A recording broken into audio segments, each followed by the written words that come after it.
Alrighty, well, as you can see, the sky is quite beautiful and blue. And there's Rocky, giving himself a little lick there. There he is. Hey, Rocky. He's going to come out and have a little explore, I guess, around again. I'm not sure. Oh, there we go. Okay, I see now. I see where he's at now. Alright, anyway.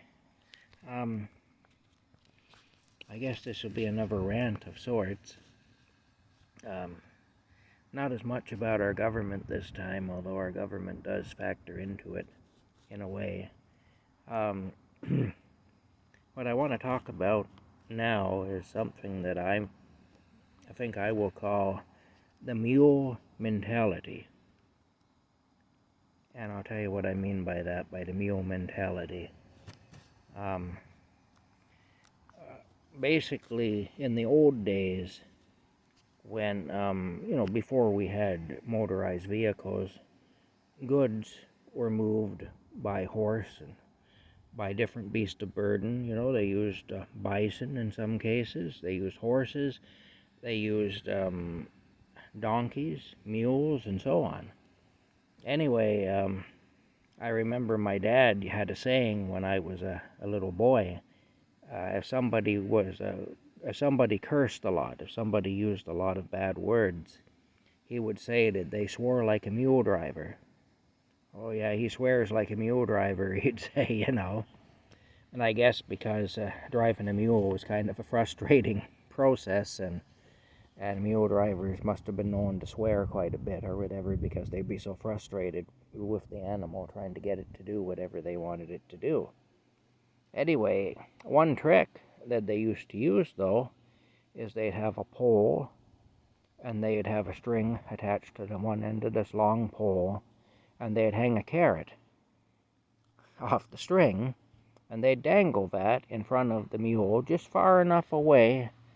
It would just be hanging out far enough in front of his face that he could see it, but he couldn't get his mouth on it. They wouldn't let him have it, not just yet, but they'd let him see it. And the thing is, the mule would be trying to get the carrot, so it would keep, and moving forward toward the carrot. Basically, it kept walking toward the carrot, and the mule's goal was the carrot. The mule, and it would get you where you were going, though. It would pull the cart for miles, pursuing this carrot that was always just out of reach. And now, if you were a good mule driver, when the mule had pulled your cart to the destination, you'd give the mule the carrot. You'd let him have the carrot then, as a reward for getting you there, rather than to frustrate the mule by not letting him have the carrot. I've heard that a mule driver, you could judge the character of a man who drove a mule by whether he would allow the animal to have the carrot at the end of the journey. If he didn't let him have the carrot, then he wasn't a very nice man, was the idea.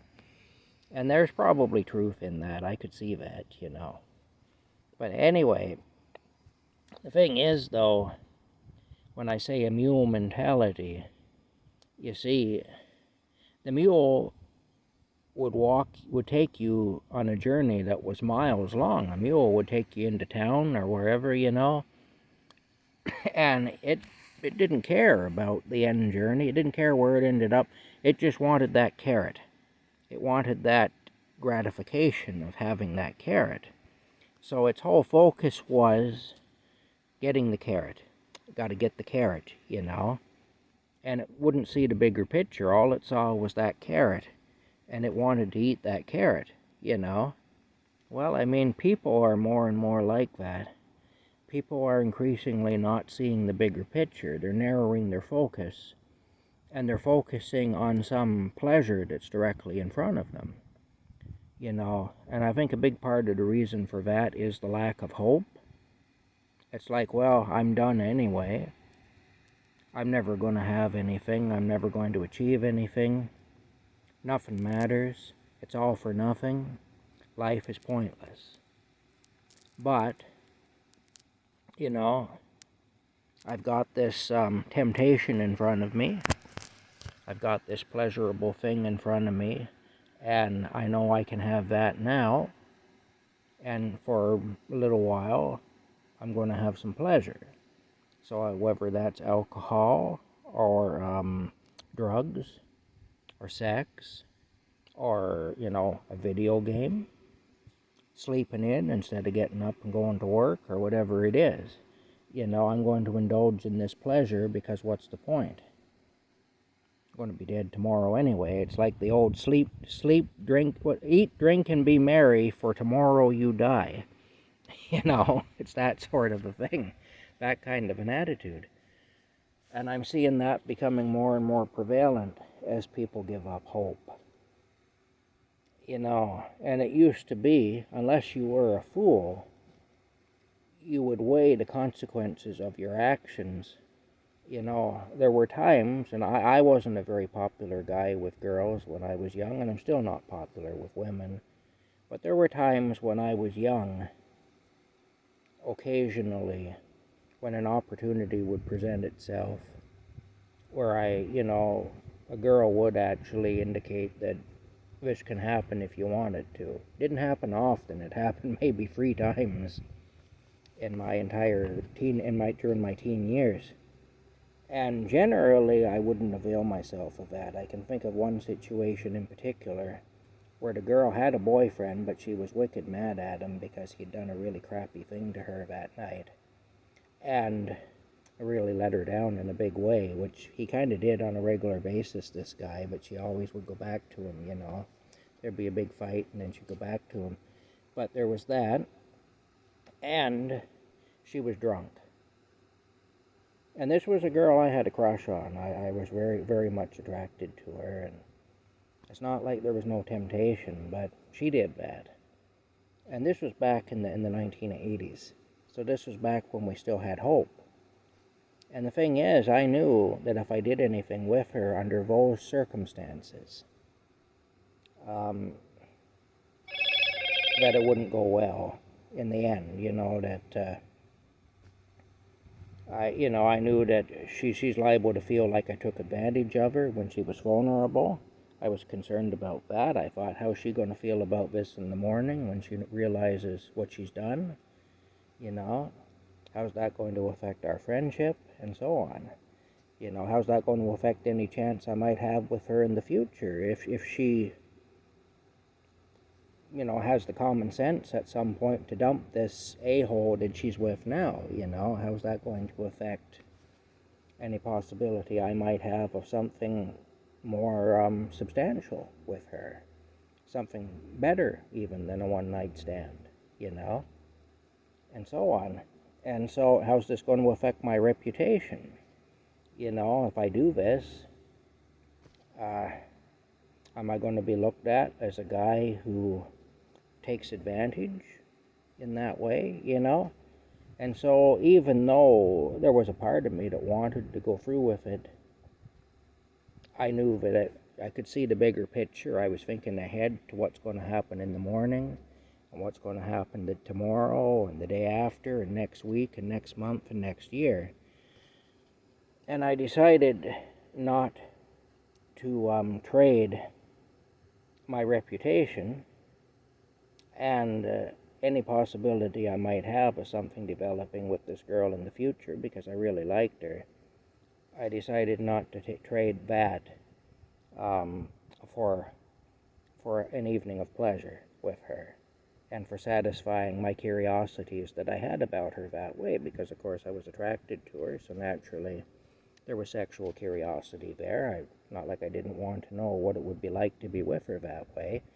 It was just that I didn't want to find out under those circumstances where I may be taking advantage of her, you see. What I'm finding now is, though, because there's a lack of hope, people are pretty much just living in the moment. And it's that mule mentality, you see. They're seeing the carrot dangling in front of them, and they're moving ahead, but only because they want the carrot. They're not seeing the bigger picture. The bigger picture is not mattering to them like it once would have, Now, of course, with a mule, the bigger picture never matters to a mule. The carrot is all that matters to the mule, you know. And that's a dumb animal, so you got to expect that. Not that animals are really dumb. I mean, look, I got a cat here who's more intelligent probably than I am, so I don't mean to disparage animals. But you know what I mean. I mean, the mule is driven by the desire for the carrot, and there really isn't any bigger picture, you know. And I mean, getting in the town or whatever, that's the mule driver's agenda. It's not the mule's agenda. The mule doesn't care if you go to town or not, you know. The mule just cares about the carrot. Anyway, bottom line is, so the comparison I'm making works to a degree, but it kind of falls apart in a way too. So, I mean, I'm not saying that people and mules are the same, because they're not. But there is a certain mule mentality that's prevalent these days, in the sense that mules just see the carrot. Just see the gratification that's there in front of them, and they don't see the bigger picture. If I had have had that mentality back in the 1980s, when that opportunity presented itself to me, I would have just taken that girl to bed, and I wouldn't have thought twice about it. And then I would have had to deal with all kinds of repercussions, you know, because I did that. So I would have paid dearly for that experience, you know. It would have came back on me in a variety of ways. And I say, as it stands, ultimately nothing really ever did develop between myself and that girl. We kind of went our own ways, and she did her thing and I did mine, and you know, so I never did have that experience with her. But my thing was, if I'm going to have that experience, I want to have it under the right conditions, you know. I don't want to have it in a situation where I'd be taking advantage of her. And again, because I figured that it was just, you know, I could just see all the potential repercussions that could come from that. And there were often times when I did things or didn't do things, either did things I didn't want to do, or didn't do things I did want to do, because I was thinking of the future. Now, as it stands, the future wasn't all that great, I guess. Maybe I should have just went ahead and done whatever I wanted to do, I don't know, but maybe I was a fool for not being more like a mule and just focusing on the carrot. But bottom line is, you know, I don't really think so, even despite the fact that the future turned out the way it did, and didn't really turn out in an ideal way for me. Who knows, maybe things would be far worse now had I proceeded to do the things I wanted to do, you know, or didn't do things that I didn't want to do. I just don't know. Anyway, bottom line is, I see more and more, especially with the young people, not all young people, but with a lot of them, there is this mentality where they just don't have any hope. So if the opportunity presents itself for a pleasurable experience or whatever, they focus on that and they'll do that. Or if the opportunity, you know, like, why go to work when I can sleep in, you know. But, you know, when you're just doing one dead-end job after another, and you figure, well, I can get a job at another convenience store, or, you know, if they fire me or whatever, so why don't I just sleep in? That's what I want to do. I mean, why don't I spend my life in mom's basement playing video games, you know, or whatever, and eating snacks?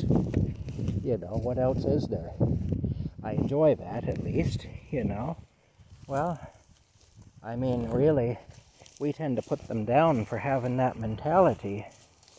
But then, you know, we've really created the world where they have that mentality, the world where they don't have any hope. So, you know, it's kind of our fault in a way, us older people, you know. Anyway, it is something I notice, just a mentality of not not really having any hope for the future and just living in the moment, and not making any provisions for the future, which is a worrisome thing, because what if the future happens? What if,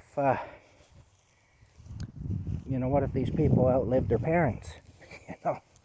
What are they going to do? I mean, you can't live in mom's basement when mom's no longer around. You got to have a basement of your own. Then, how are you going to swing that? So, I mean, it's like they're banking on the idea that they're not going to be around long enough for it to be an issue. And they may be right. It's looking more and more all the time like they may be right. But what if they're not? Anyway, like I say, I call that the mule mentality. Anyway. And it's a common thing in society these days. And it's too bad. That's all. It's a real sign of how bad things are. It's a real sign of the loss of hope, the loss of optimism. Did the youth have lost their hope and they've lost their optimism? They've lost any, not all of them, like I say, but a good number of them have, And I just think that's too bad, that's all. Alrighty. Anyway, that's it for now. We'll talk to you later.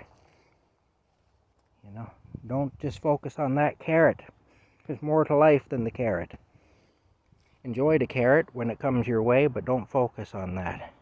And don't mortgage your future for the carrot. That's all. Alright. Bye for now.